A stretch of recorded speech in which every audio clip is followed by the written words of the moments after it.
Kilala niyo ba si Mateo? Si Mateo na R. Roja Dadula. Yung aking pong poging apo. Nakita niyo tumatakbo-takbo dyan, no? Nadadapa pa siya. Minsan kumakapit siya, natutumba niya yung mga upuan. At kadalasan, kung iiwan mo siya, ay talagang madidisgrasya. Bakit? Kompleto naman siya. Buo ang kanyang pagkabata. Walang kulang sa kanya. Pero bakit hindi niya magawa ay tulad ng ginagawa nating matatanda? Alam niyo kung bakit? Bata pa kasi. Bata pa kasi. Kompleto siya ng lahat ng sangkap ng kanyang pangangatawan, ngunit hindi pa niya alam paano ito gamitin. Tulad sa atin ng mga matatanda na. Pero kung ating titignan, pagdating sa buhay Kristiyano, maraming Kristiyanong matagal na, taon na ang inaabot, pero lagi pa rin nagkakamali at nahuhulog sa mga maling gawa. Bakit po? Hindi niya alam paano gamitin ang sangkap ng kanyang pagkakristyano. What's the problem? Lack of knowledge. Sabi ng Diyos natin sa Hosea 4:6, "My people perish for lack of knowledge." Hindi porke matagal ka ng Kristiyano, 10 taon, 50 taon, masasabi nating malago ka. Ang malago po, yung punong-puno ng salita ng Diyos, sapagkat yung salita ng Diyos ang siyang nagtuturo sa atin kung paano ipamuhay ang bawat bahagi ng ating buhay. Kanina po, nabanggit po ni Pastor RG ang Ephesians chapter 6, verse 3. Ganito po ang pagkakasabi, ninote ko po ngayon lang, tungkol po sa mga anak, na mga magulang, huwag niyong ibunsod sa galit ang inyong mga anak.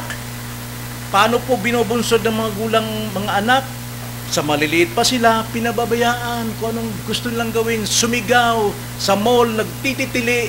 Nakakarinig ba yung ganon? Nakakainis. Bakit po?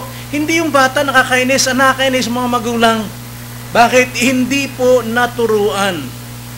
Kaya ang sabi po rito sa ating Kristiyano, bilang Kristiyano, Ephesians 6 verse 4, "Mga ama, huwag niyong ibunsod sa galit ang inyong mga anak." Yun po ibig sabihin.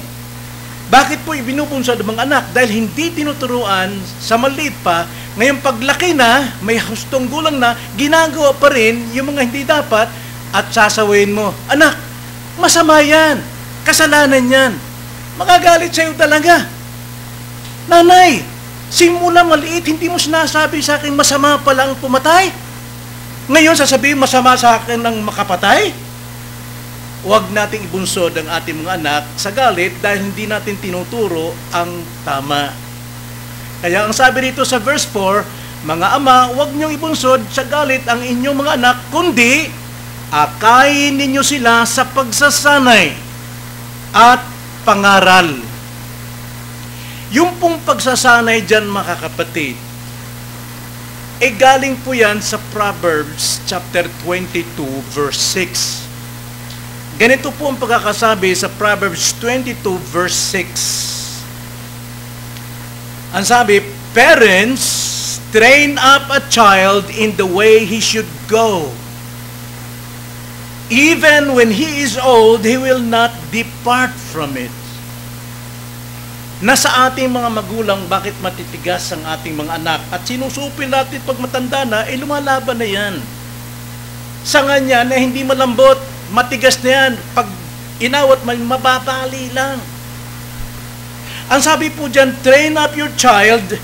Ang sabi po naman sa ating teksto kanina, ay sa Ephesians 6:3, ay ganito, pagsasanay. Saan? Sa pangaral ng Panginoon. Yung pong pagsasanay dyan, mga kapatid, sa Griego po, ang ibig sabihin is to cultivate their minds and morals. I-cultivate ang kanilang isipan at ang kanilang pangungugali at ituro ang salita ng Diyos upang siya'y mahubog hanggang sa paglaki. Hindi niya ito iiwan. Hindi niya ito pababayaan. Train up your child the way they should go. At hindi nila ito iiwan. Ngayon, pag malaki na, sasabihin mo, sawa na ako dyan, pastor. Tigas ng ulo. Whose fault is that? Kaninong kamalian? Parents. Kanya nga, mga kapatid, sa kalaguang Kristiyano, hindi po ito nababatay sa tagal ng panahon. Ang kalaguan po ng Kristiyano ay nagsisimula saan? Sa pananampalataya. Pero ang pananampalataya ay hindi dumarating sa atin kung hindi tayo binubuhay ng Diyos sa ating pagkamatay spiritual. There must be regeneration first, di ba? Dapat mayroong kapanganakang muli. At kapag ikaw'y may kapanganakang muli, nauunawaan mo na ngayon ang salita ng Diyos dahil tinatawag ka to trust in Christ. At hindi ka pipilitin na magtiwala kay Kristo dahil bukas ka na. Bukas lang yung isipan. Kilala mo na siya sa magitan ng pakikinig. You know God, you know Christ, then you believe in Him, then trust in Him. That is biblical faith. At dahil ikaw sumampalataya kay Kristo, Ephesians 2:8, verse 9, yung buong kaligtasang gawa ni Kristo at ng Diyos, ito po'y ating tinatanggap sa pamamagitan ng pananampalataya. Paulit-ulit ko itong sinasabi, yung simple illustration na ito. Yung ating faith, yung po yung ating living bond. Yun yung ating relationship with God. Without faith, you are nothing. Kaya nga, nung tayo po ay nabuksan na, binuhay na tayo mula sa ating kamatayan, nanawagan ng Diyos ngayon through the preaching of the gospel, and then naunawaan mo, so you believe Christ. Tinanggap mo ngayon ang kaligtasan. At itong dugtungan natin, which is called the faith, or our relationship with Christ, kailangan itong lumago.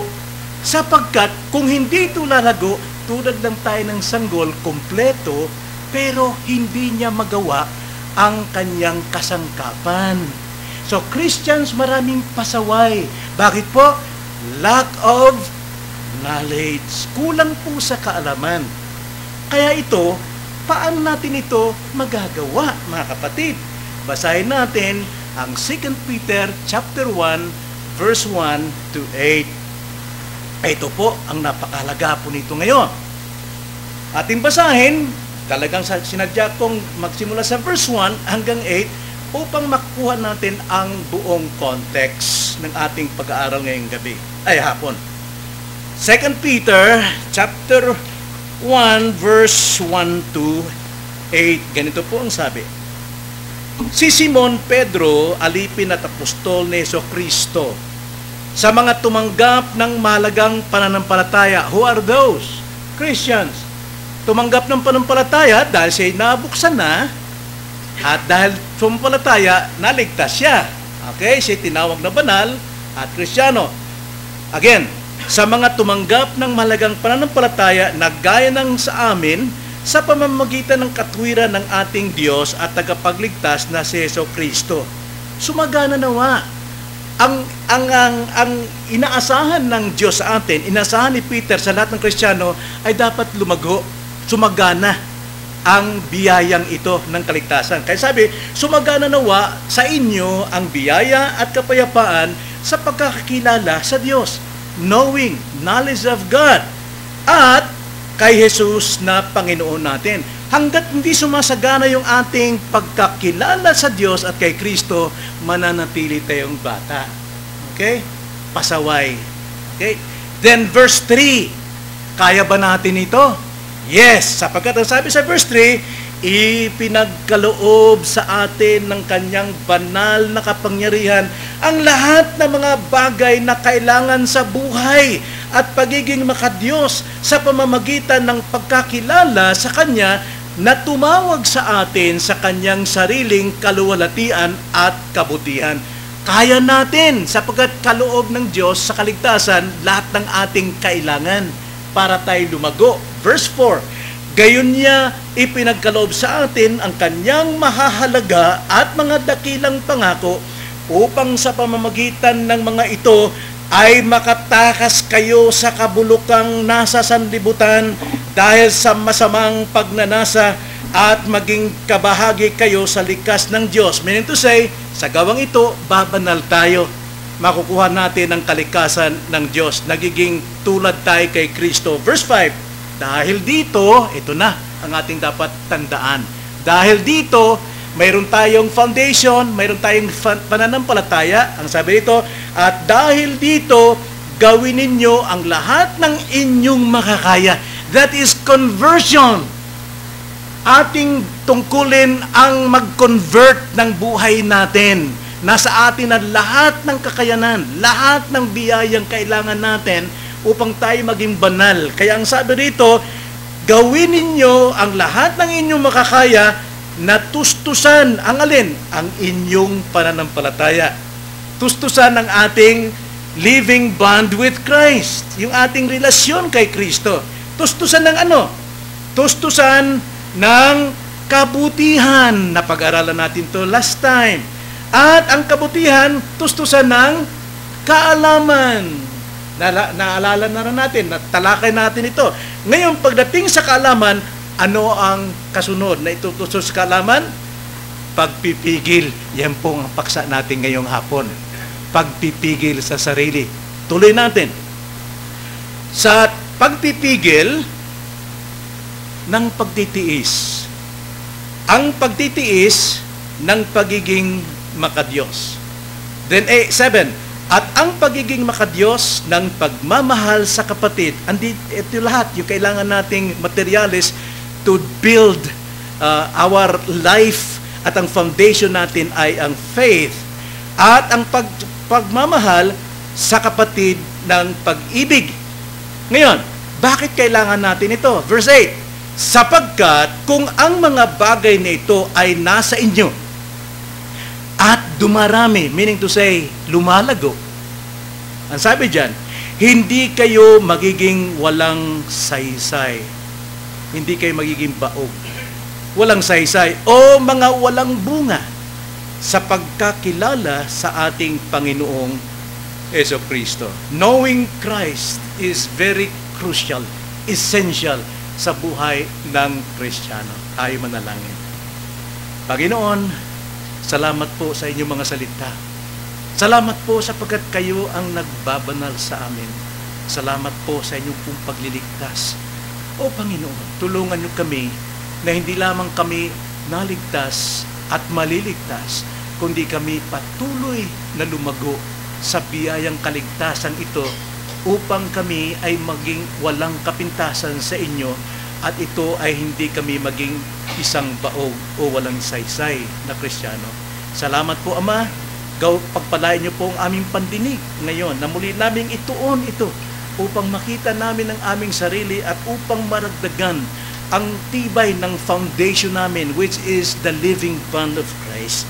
Salamat po, Panginoon, sa hapong ito, itong aming dalangin sa pangalan ng Panginoong Hesus.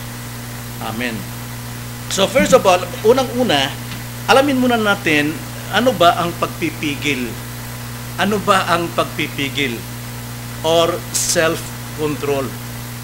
Ang pagpipigil po ay napakalagang mapa sa atin. Meaning to say, ating mai-apply. Nasa atin na po ang pagpipigil sapagkat tulad po ng faith, faith is a gift. Tulad po ng ating topic ng umaga, pagtitiis is a gift also, tulad ng faith.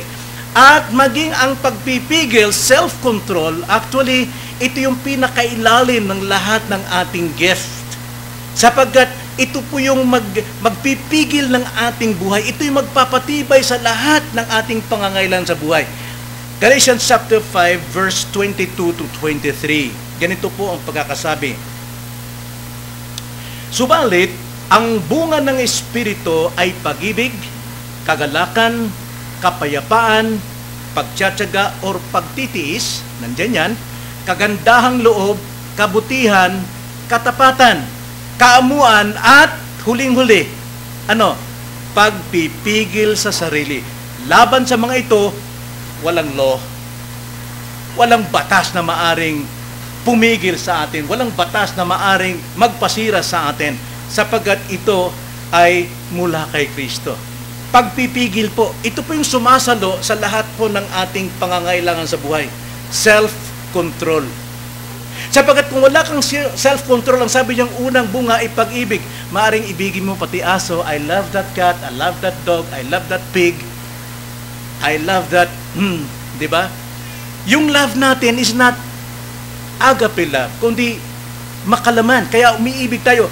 With this self-control, nakokontrol natin yon. Yung ating pagiging hospitable sa ating kapwa. Minsan kahit hindi karapat-dapat, ginagawa natin, self-control po ang pumipigil sa atin. Ito'y nagde-develop ng ating karakter, ng ating pagkatao. Kaya nga, unang-una, ang kahulugan ng pagpipigil, ito po ay isang kapangyarihan, isang lakas. Ito'y isang puwersa na nasa atin.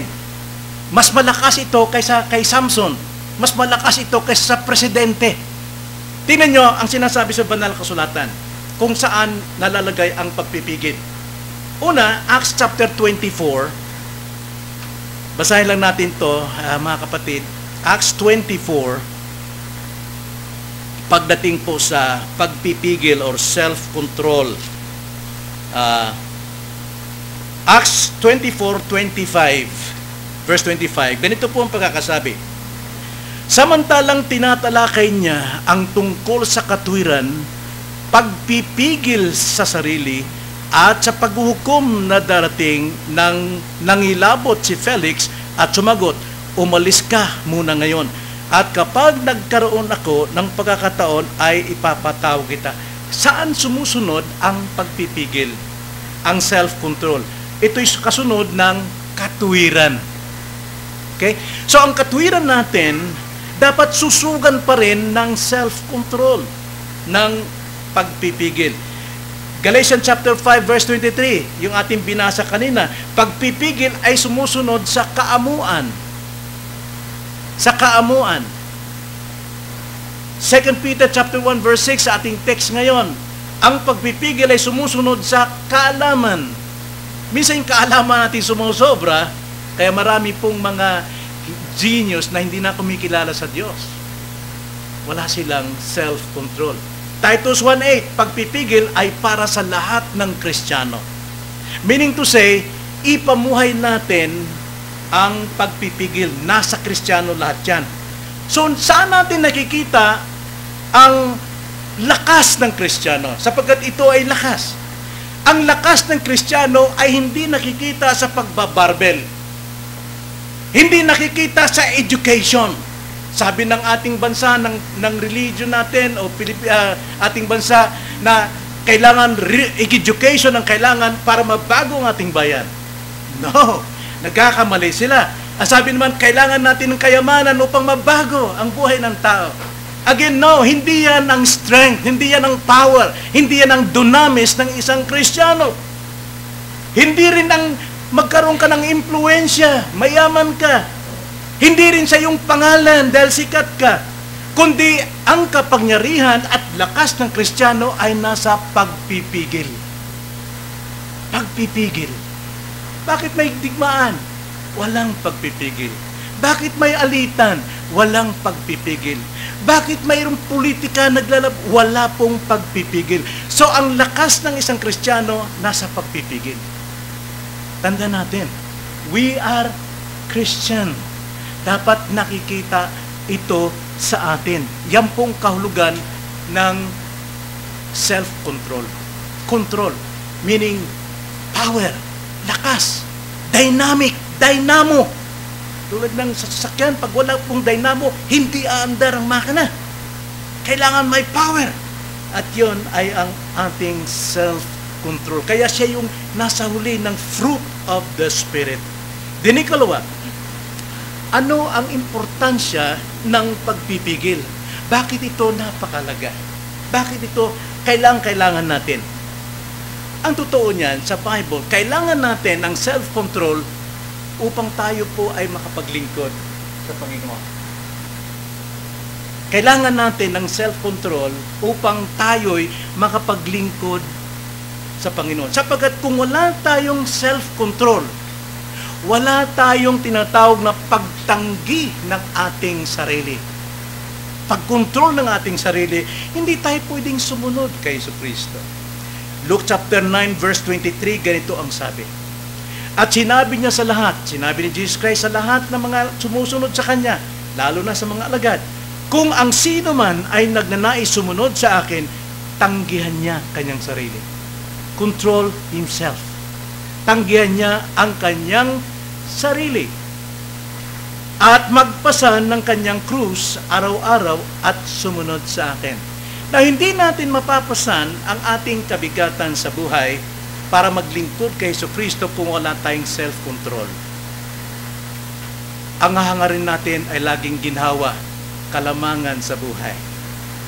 Ang paglilingkod sa Diyos, ang pagiging Kristiyano, hindi ito kagaanan ng buhay. Ito'y pagsunod kay Kristo. At ang sumusunod kay Kristo, nilarawan niya sa pagpasa ng krus. Sino nagpasa ng krus? Sa realidad, si Kristo. Saan siya patungo? Kamatayan. Ganon din tayo.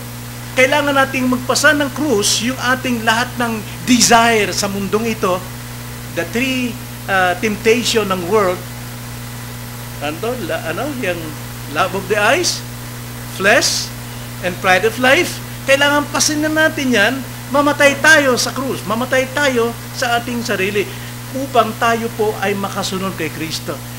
Hindi tayo pwede makapamuhay as Christians kung hindi po natin tanggihan ang ating sarili and follow Jesus Christ. Handa tayong mamatay sa ating sarili. So, walang tumatagal na Kristiyano na sumusunod kay Kristo. At ito pong ating pagpipigil, nagagawa ito ng mga ligtas, ng mga Kristiyano. Sapagkat ito yung nagtuturo sa atin palagi. Titus chapter 2 verse 11 to 12. Ganito ang sabi ni Paul kay Titus.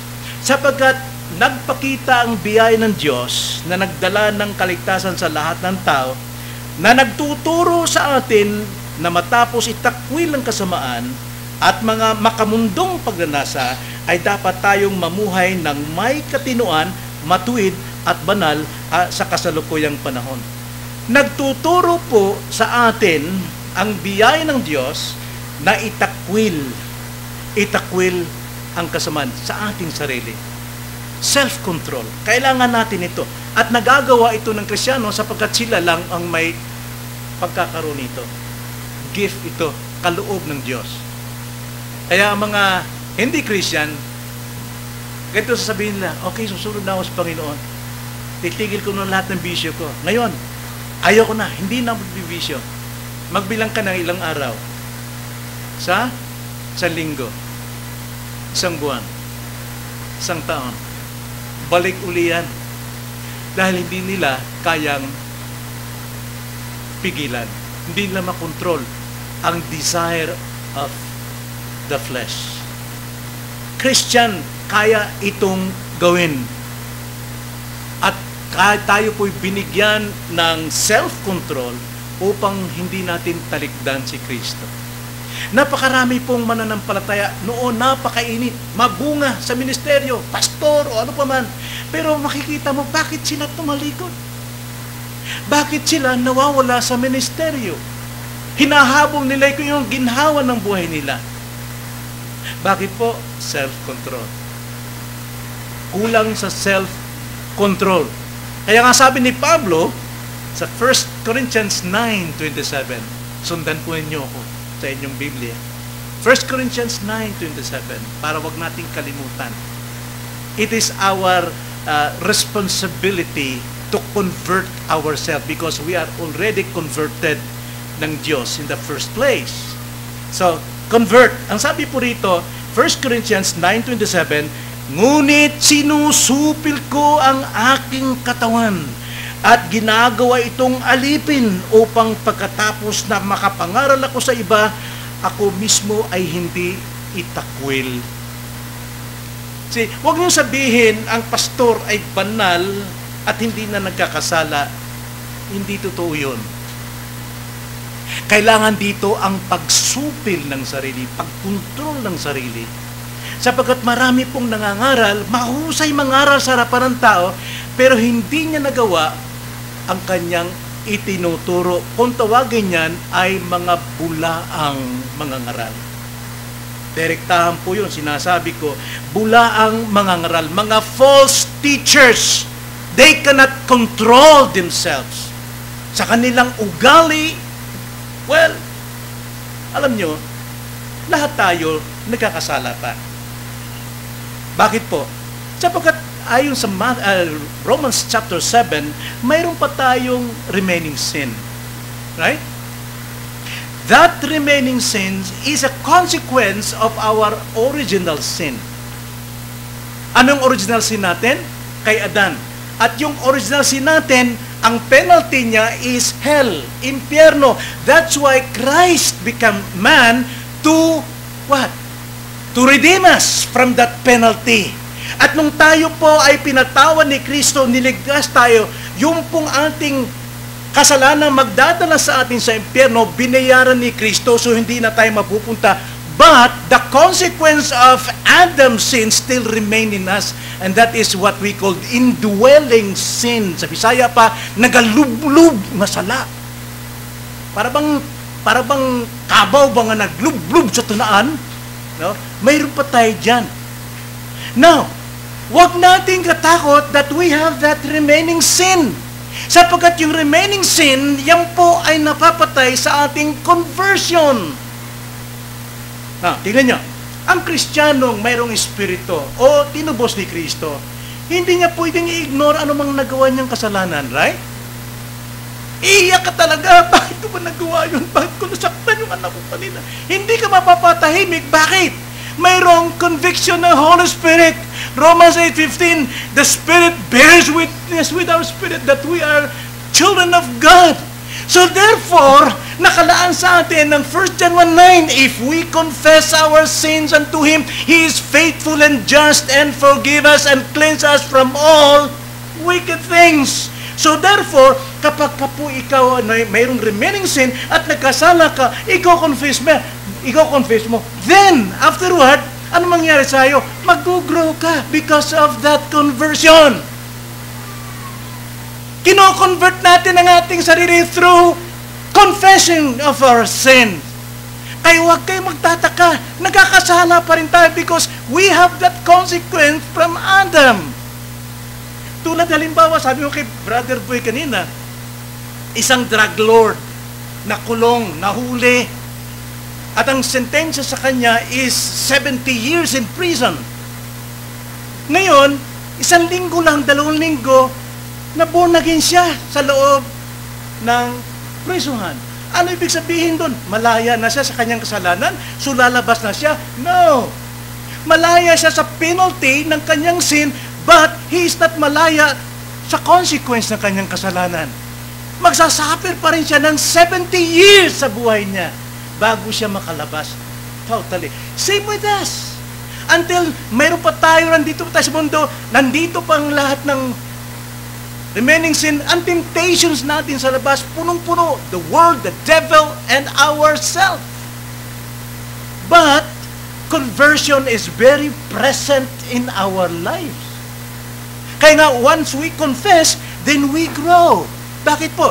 Yung kasalanan mo kayo na hindi mo agad ulitin ngayon eh. You will grow. Magkakaroon ka ng self-control until the time na ikaw na naman nahulog na naman sa temptation. Then confess again. You grow. Yun po yung conversion. Okay? Conversion natin para maligtas, that is generation, regeneration ng banal na espiritu. Kaya nga, mga kapatid, sisupilin natin ang ating sarili. But false teachers, mga bulaang mga ngaral, tingnan nyo ang sabi sa 2 Peter chapter 2, verse 19 to 20.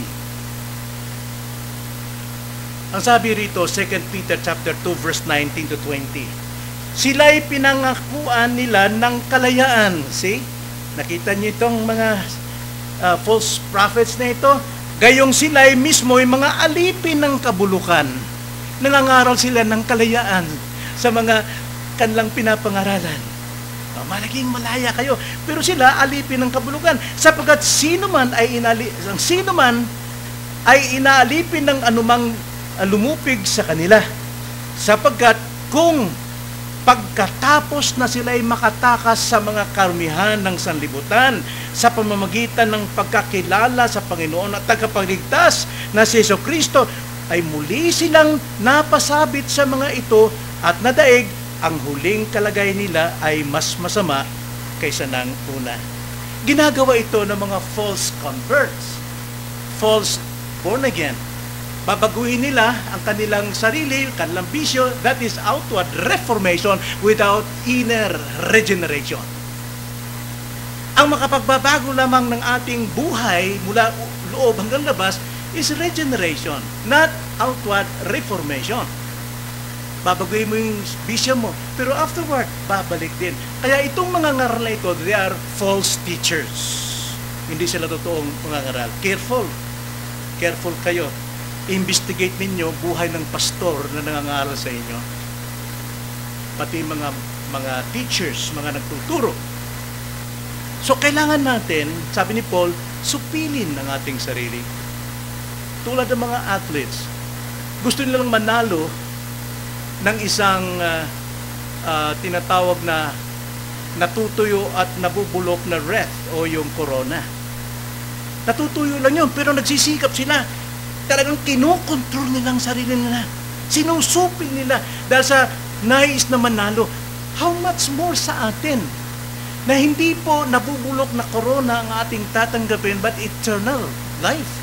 Bakit hindi tayo maging seryoso na supilin ang ating sarili? Supilin ang ating sarili. Maring physical, mag-fasting muna kayo. Ginawa ko Nagsasalita ko dahil ginawa ko.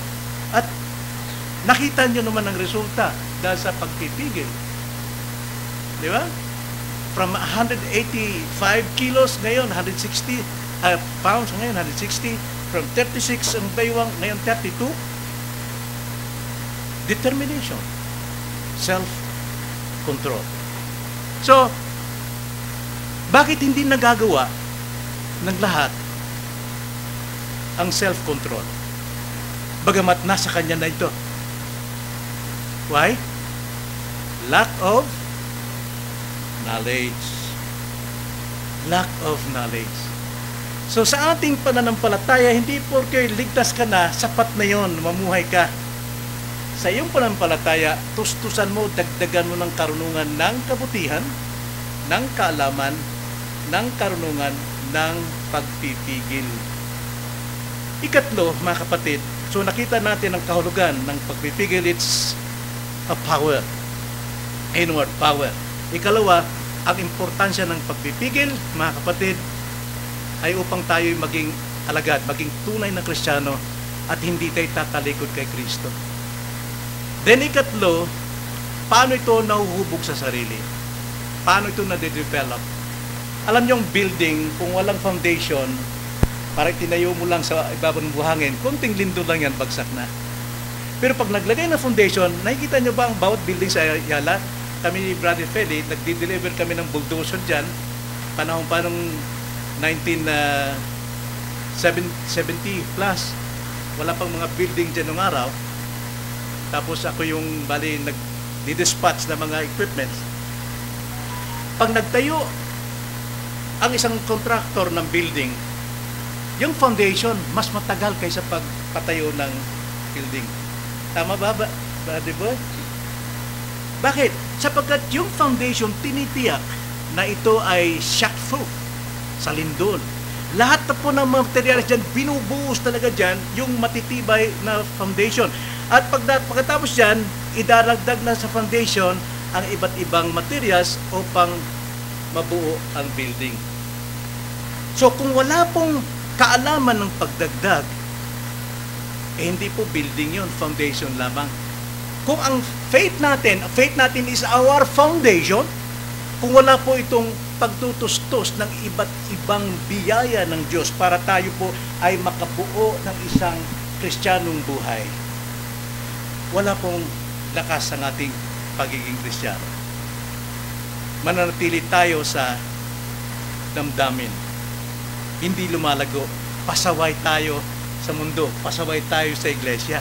Hindi tayo napapakinabangan sa kanyang karyan. So, paano nahuhubog itong self-control sa buhay ng Kristiyano? Dalawang paraan po ayon dito sa ating observation sa ating teksto. Number one, hindi natin binabaliwala natin ang problema ng pagpipigil. Hindi natin inaalam ano bang problema ng pagpipigil, ng self-control. Now, ito pong pagpipigil ay hindi basta pagpipigil ng pasensya kapag naubusan ka na, pumipika ka na.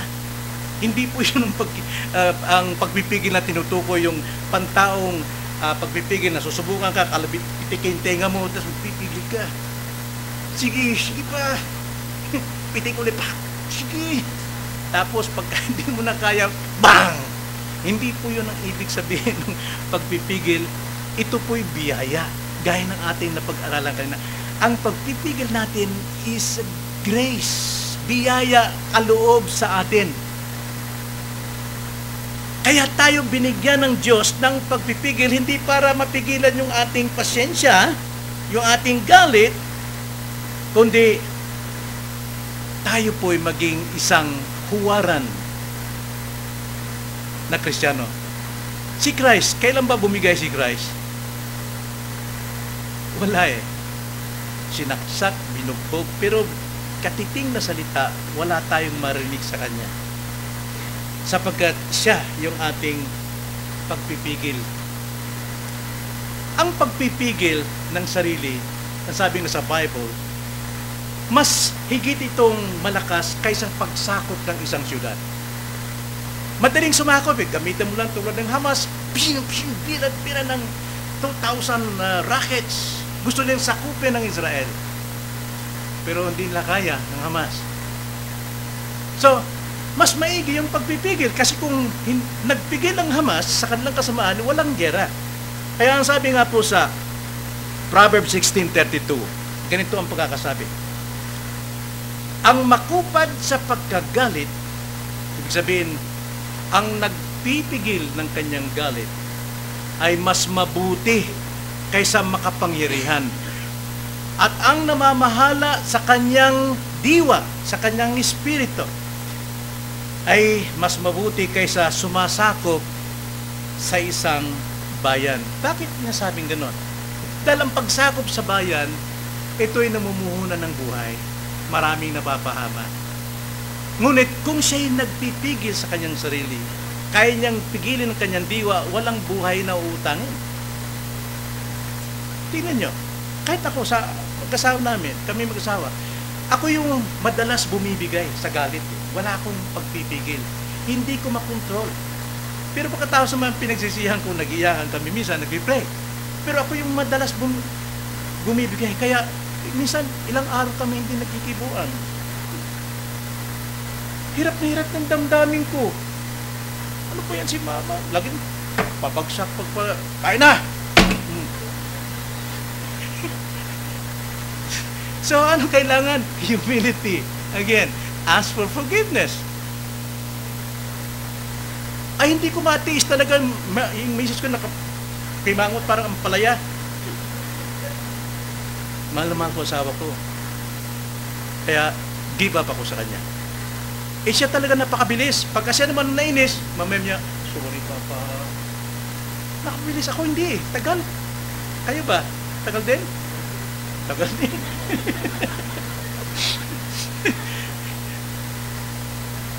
Mas maigi ang magpigil kaysa manakop ng syudad kasi maraming mapapahamak, maraming masasaktan. At ito, kailangan nating alamin yung problema. Ang problema kasi, kaya ko yan. Pagpipigil, kaya ko. Pero, tanda natin, ang problema, hindi natin iniisip na ang ating pagpipigil ay kaloob ng Diyos. Remember that.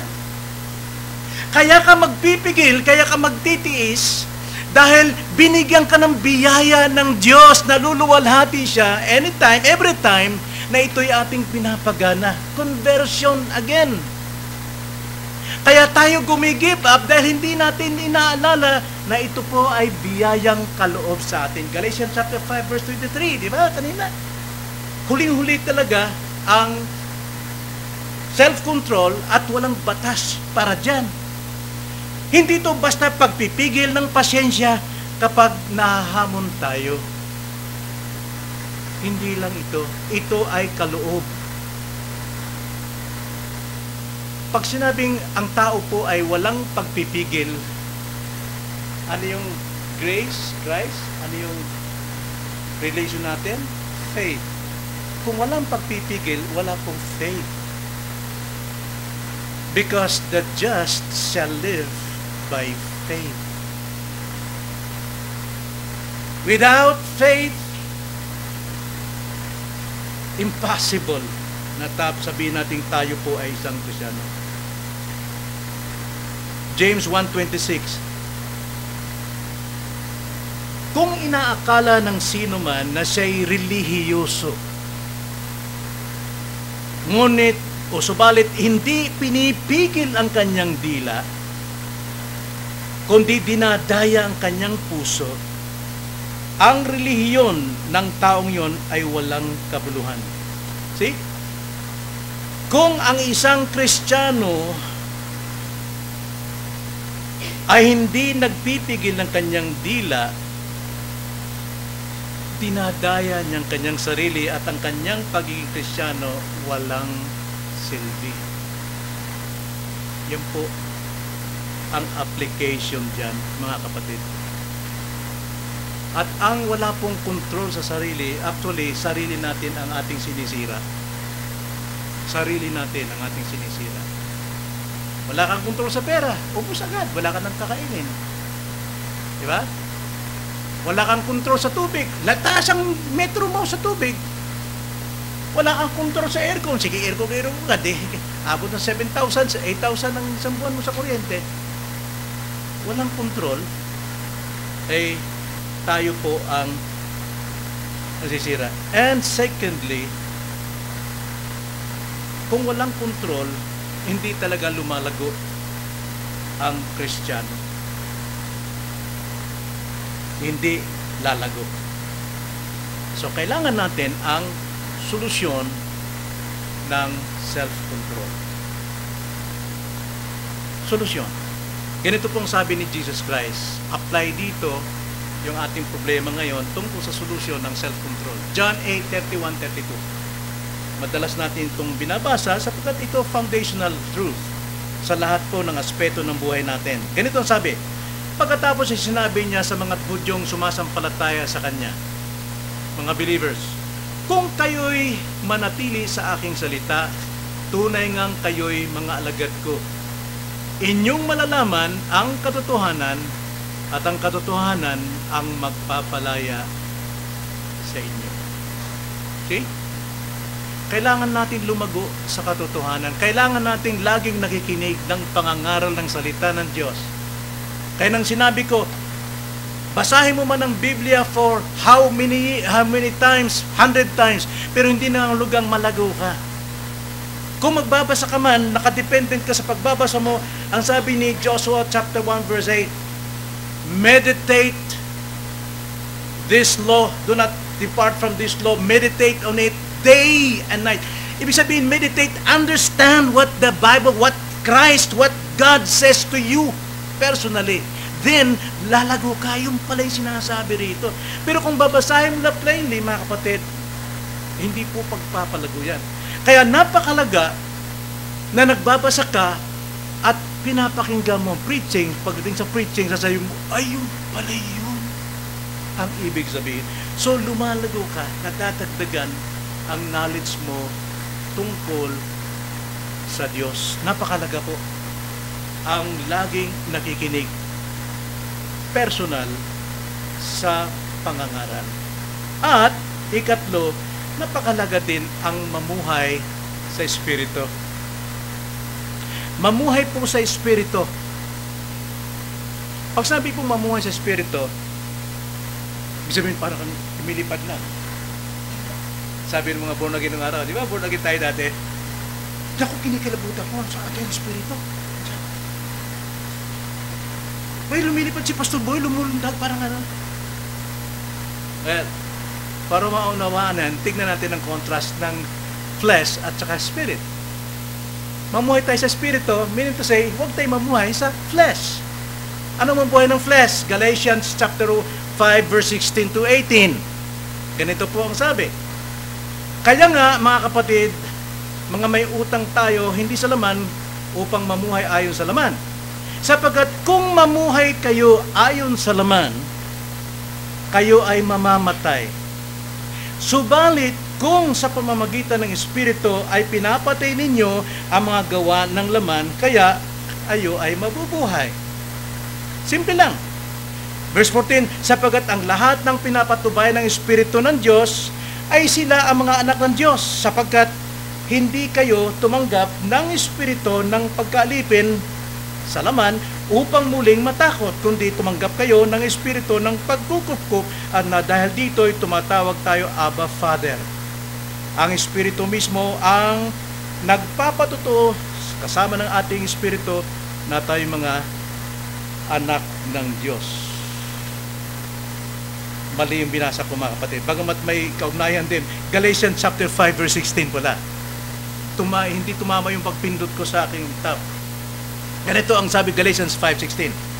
Subalit sinasabi ko, lumakad kayo ayon sa Espiritu at huwag ninyong bigyang kasiyahan ang mga pagnanasa ng laman. Lumakad dyan, meaning to say, mamuhay kayo ayon sa Espiritu. At huwag niyong bigyan ng kasiyahan ang pagnanasa ng laman. Desire of the flesh. Bakit po? 17. Sapagkat ang laman ay nagnanasa laban sa Espiritu. Ibig sabihin, conflict against the Spirit. At ang Espiritu ay laban sa laman. Sapagkat ang mga ito ay laban sa isa't isa upang hindi ninyo magawa ang mga bagay na nasa inyong na nais ninyong gawin. Subalit, kung kayo'y pinapatubay ng Espiritu, kayo'y wala sa ilalim ng kautusan. Ngayon, ay hayag ang gawa ng laman. Ang mga ito ay pakikiapid. Now, ating ipaliwanag pakikiapid. Pakikiapid ba is actual actual sin? No. Pakikiapid pag mayroon kang nagustuhan ng bagay na talagang kailangan magpakamatay ka para makuha mo yan, o ibang bagay, o ibang asawa, o ibang babae, ibang lalaki, that's fornication. Hindi lang yung actual na fornication, kundi maging sa pagnanasa. Pakikiapid, karumihan. Anong klaseng karumihan? Lahat ng ginagawa ng mga hippies. Anong ginagawa ng mga hippies? Mahaba yung buhok, hindi naliligo 1 buwan, 2 buwan. Ang dumi niyan, baho niyan. Tapos yung pantalon nila ay bell bottom, sumasayad sa lupa, kaya lahat ng mga sipon doon sa kasada. Ibig sabihin, hindi ka galang-galang. Alam natin, sa panahon natin ngayon, nagiging mabulaklak na parang pabango at napakagandang parang ginto ang lahat ng tato sa katawan. That is karumihan din. Sa Old Testament, talagang hindi tinatanggap ng Diyos ang mga may tato. Pero kung ngayon ikaw, dati kang may tato, tulad ko may tato, pero born again ako na may tato na, hindi mo pwedeng tanggalin. Hindi mabure. Sinunong ka ng asido, hindi ko mabura-bura. Pero burado na yung penalty ko. Now I can live with Christ. Pwede kang maging Kristiyano kung mayroon kang past. Pero kung ikay Kristiyano, saka ka magpapatato, hindi tama yon. Gawa ng laman yan. Kaya sabi, ngayon ay hayag mga gawa ng laman, ang mga ito, pakikiapid, karumihan, kahalayan, pagsusuot ng mga masyadong pitis. Okay, wala kang intensyon dahil gusto mo na magpakita ng sexy, pero maraming kalalakihan ang masamang isipan, then natukso ka, that is mahalay. Dapat ang babae modest. Kailangan mahabang baro, hindi naman sa lupa, mga kapatid, kundi yung modest. Pero hindi naman bukas yung likod na hanggang kuyukot. Modest.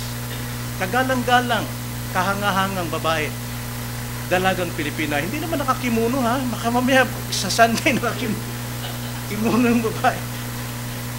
Awkward masyado yun. Modest, tama lamang, kagalang-galang, hindi mahalay, pagsamba sa Diyos-Diyosan. No, karamihan sa atin ngayon, kahit na hindi born again, wala na silang Diyos-Diyosan idol sapagkat nakukonvict sila sa kanilang pakikinig-aral. Pero ang sarili nila nagiging idol. Ang asawa nila naging idol. Ang anak nila nagiging idols. Paano yan? Dapat walang ibang hihigit na pag-ibig sa Diyos, kundi ang Diyos lamang. Nag-iisa lang ating Diyos. So, ang dami pong gawa ng laman. Paglalasing, pangkukulam. Alam niyo yung pangkukulam, mga kapatid? Di ba yung kailangan kukuha ng karayom? No. Dila lang magsalita ka tulad ng isang asawa, napakabait, maalaga sa kanyang mister. May kaibigan, chismosa, Marites. Ang sabi ng Marites, alam mo yung mister mo, nakita ko sa mall, may kasama. Bili mo naman yung misis na yun every morning hinahatid yung mister niya sa hagdanan, nagkikis hanggang doon sa pinto, nagkikis ulit. Tapos inaantay pagdating ng alas 5, malayo pa, kumakaway na. Pero this time, hindi na niya inantay. Nagtataka si mister, wala yung misis ko, may sakit kaya? Hindi ako sinalubong? Bakit kaya? Nagbigti. Bakit? Pangkukulam ng dila. Chismis. Paninira sa kapwa. Akala natin pagkukulam na yung gano'n sa karayom. Wala na yun. Modern na ngayon. High-tech na. Salita lang. Pwede kang makadisgrasya, makukulam mo yung tao. Kaya ingat po tayo. Mga kapatid, sinabi ko lang ito, yung pong gawa ng laman. Pero ang gawa ng Espiritu, mga kapatid, ito pong gawa ng Espiritu. Verse 22. Subalit, ang bunga ng Espiritu ay pag-ibig. Kaya nga sabi ni Annalyn kanina, dati daw, naiinis siya. Now, kukonfess ko lang, Annalyn, ha? Naiinis siya rito dahil hindi siya pinapansin. Tanda natin, Christians, kailangan nating pansinin ang ating mga bisita, gaya ng sinasabi ko palagi. Bagamat umaatin si Annalyn, pero hindi niya ako pinapansin. Pinuntang ko pa yan, kausap ko yung mister niya. Yung mister naman si Brother Alvin Pastor, may sakit.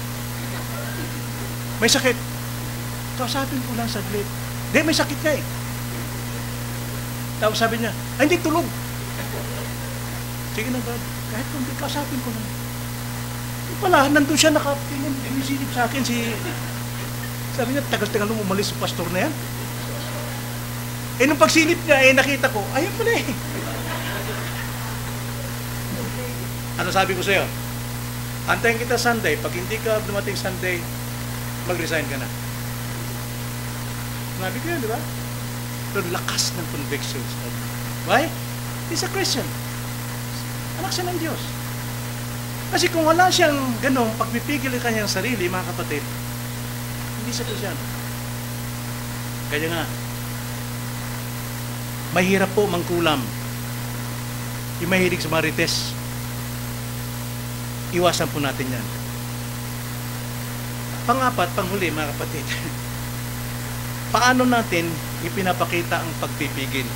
Nakita natin ang kahulugan ng pagpipigil, nakita natin ang importansya ng pagpipigil. Pangatlo, paano nahuhubog ang pagpipigil? Ngayon naman, pang-apat, paano ipinapakita ang pagpipigil? Well, natural, ito sa pamagitan ng ating pagsasanay. Lahat tayo walang pagpipigil Either lust of the eyes, lust of the flesh, and pride of life. Nasa atin yan Nasa atin yan. Thank God, tayo po ay pinatawad sa penalty na yan. At mayroon tayong kapangyarihan according to Ezekiel chapter 36 verse 27 na binigyan tayo ng bagong puso, bagong espiritu, pinatirahan pa tayo ng espiritu ng Kristo at binigyan tayo ng enablement to follow God's law. Kakayanan na ibinigay ng Diyos sa atin para tayo ay makapagpigil ng ating sarili. Salamat po dyan. So kailangan natin ang pagsasanay. Pagsasanay ng self-control. Ito ay nagsisimula sa ating sarili, hindi sa ating sa ibang kapwa, sa tao. Ito ay sa atin. Sapagkat ang pinakamahigpit nating kalaban, not the devil, sapagkat kung walang demonyo, nandiyan pa rin ang mundo. But not the world. Sapagkat kahit mawala ang mundo, nasa atin ang self. Yung ating sarili. Yun ang pinakamatindi nating kalaban. Kaya sabi ni Paul, anong sinabi ni Paul as a Christian? Sapagkat sabi ni Paul, mayroon akong mga bagay na hindi ko kayang gawin. Ngunit mayroon akong bagay na gustong gawin, hindi ko magawa. Why? Because of the consequence of sin. Yung tinatawag indwelling sin. Kailangan pa natin ng lumaban. So we have to practice. Sanayin natin ang ating sarili. Kaya sabi ni Paul sa 1 Corinthians 9:27, sinusupil ko ang aking katawan. Ginagawa itong alipin upang pagkatapos na makapangaral ako sa iba, ako mismo ay hindi itakwil. Kailangan natin ang pagsusupil. Yan po yung unang dapat nating pagpapakita ng ating self-control. At ikalawa, pray. Prayer po. Prayer again. Napakadali natin sambitin. Sige babae, pagpipray kita. Pero hindi mo naman sila pagpipray. Nagiging bunga ng salita lamang natin. Brad, kailangan mo mag-pray. Pero hindi mo nagpipray. Bakit? Hindi naunawaan ano bang prayer. Now again, ulitin natin. Prayer po is a privilege. Ibinigay ito ng Diyos sa kanyang mga anak. Na parang sinasabi bang ganito, anak, ito ang prayer. Hawakan mo. Bakit po, Daddy? Bakit po, Tay? Dahil alam kong may kailangan ka pagdating ng araw. At yung kailangan mo, nakahanda na doon sa warehouse ko. Ngayon, bibigyan kita ng kasangkapan na tumawag sa akin dahil hindi kita bibiguin dahil lahat ng kailangan mo nakahanda na. Prayer is a privilege sa atin, Christians. Hindi lahat mayroon ito. Hindi lahat pwedeng tumawag sa Diyos. Hindi lahat pwedeng tumawag, Panginoon, Panginoon, at sasabihin ng Panginoon, depart from me, I don't know you. Sapagkat ang mga tao ng Diyos, binibigyan niya ng privilege, anak, tawagin mo ko. Anytime, anywhere, saan ka man, tumawag ka sa akin, sasagutin kita. Sasagutin kita. Anong number ng Panginoon? Jeremiah 33 verse 3. Call unto me, and I will answer thee. Pray, meaning pray. Binigay sa atin ito, ba't di natin gamitin? Kaya nga, kung di natin pinahalagaan because of lack of knowledge about prayer, well, nag-pray tayo. Panginoon, walang importansya sa iyo. Basta lang makapagbigay ka ng mga salita. Pero ang prayer is pakikipag-uusap sa Diyos. Nasa harapan siya. Panginoon, kailangan kita ngayon. Footprints in the sun, alala mo? Panginoon, kung kailangan kita, wala ka. No, my son. Hindi mo ang nakikita ang footprints hindi sa iyo. Akin yan. Bakit? Karga-karga kita. Sumasagot ang Panginoon sa atin.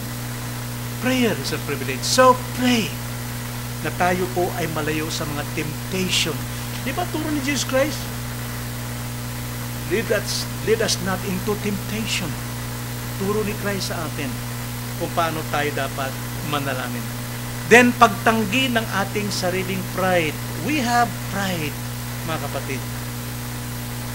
Mayroon tayo niyan. Pag hindi ka umamin na wala kang pride, talagang napaka-pride mo. Napaka-proud.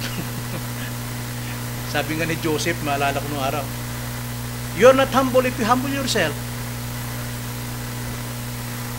Mali rin siya. Sapagkat humility is a command. Imperative yan sa atin. Christians can do that. Dahil humility is a gift sa atin. Kailangan natin i-practice. So, hindi rin tama yun. You're not humble if you humble yourself. You must humble yourself before God. It's a gift. So, dapat din natin malaman ang ating pagsasanay ng self-control. Alam mo na, sinasanay kong self-control ko ngayon. Akala mo, pero hindi, lumabas na yung kawalan ng self-control sa iyo. Dahil binabanggit mo, pinagmamalaki mo pa. Bukas, magtiis ka, baka mawala na akong self-control. Sabi ng anak, Kuya, humingi tayo kay nanay ngayong Sunday. Bakit? Mayroon siyang self-control. Pag Sunday, pag Monday, wag. Minsan, hindi tayo nagiging, hindi natin nasasanay ang self-control kung ati itong pinagyayabang. May self-control na ako ngayon. Pakita mo lang. Pamuhay mo lang. So, sa ating pagtatapos, mga kapatid, na ang ating pamagat ay sa pananampalataya, dagdagan ng pagpipigil. So, ang makapagpapatibay sa atin ng pagpipigil ay ang kaalaman kay Kristo. Tanda natin, my people perish for lack of knowledge.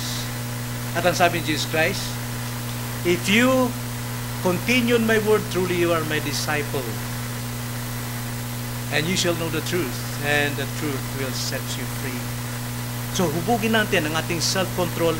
Ito'y sa pamagitan ng pagpalago ng ating living bond with Jesus Christ. Kaya ba natin? Kaya sa biyaya ng Diyos. Tagalay natin ito. Tayo manalangin, mga kapatid. Panginoon, salamat po sa inyo po mga salita, sapagkat kayo po ang nagpapabanal sa amin. Kayo po nagtuturo ng lahat ng aming pangangailangan, bagamat taglay na namin. Ngunit kami po bisan tulad pa ng sanggol, kumpleto, pero hindi namin maipamuhay ang sangkap namin. Kaya naman, kailangan namin ng kaalaman tungkol sa aming relasyon kay Kristo at sa kaligtasan tanggap namin. Kaya salamat po. Lahat ng ito'y may balik namin sa iyo. Pasasalamat at kapurihan sa pangalan ng Panginoong Hesus. Amen.